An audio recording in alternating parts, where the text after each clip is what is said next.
Many members of the church are talking about how much revelation has come just since President Nelson became the president of the church.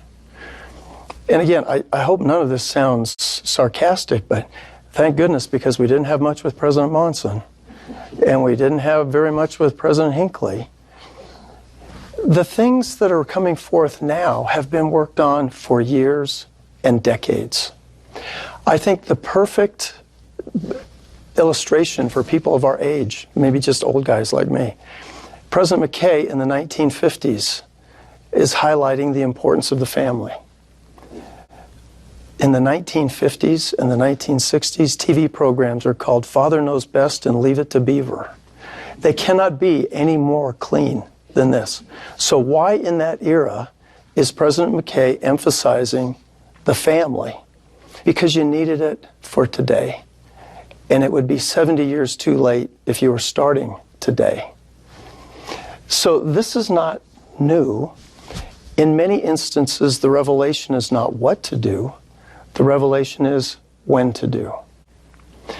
President Hinckley, small temples. Everyone attributes small temples to President Gordon B. Hinckley. He came home from his mission. He worked for the church in the missionary department and in the communication department. David O. McKay invites him to his office and says, Brother Hinckley, we're going to build a temple in Europe, and we need to present temple ordinances in many different languages, even at the same time. They'd never encountered that challenge before. Gordon B. Hinckley didn't do this by himself, but that was the beginning of exploring the use of audio-visual means of presenting temple ordinances.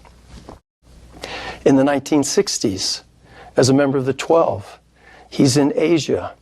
I've read minutes from the Quorum of the 12 where Elder Gordon B. Hinckley writes from Asia and says, the methods that we use for temple ordinances in the large temples in Utah won't be appropriate for what we need to do here. This is in the 1960s. In the 1970s, he's a member of the First Presidency. With Spencer W. Kimball, the first small temples are built. Then he becomes the president of the church, and we tell the story. He's in northern Mexico. He's concerned about the saints there who don't have access to the temple. And on the napkin, in the back of the car, as he's driving along, this is the revelation. The revelation to President Hinckley was not the idea of a small temple. We're going to have 100 of them by the year 2000. It was the when, not the what.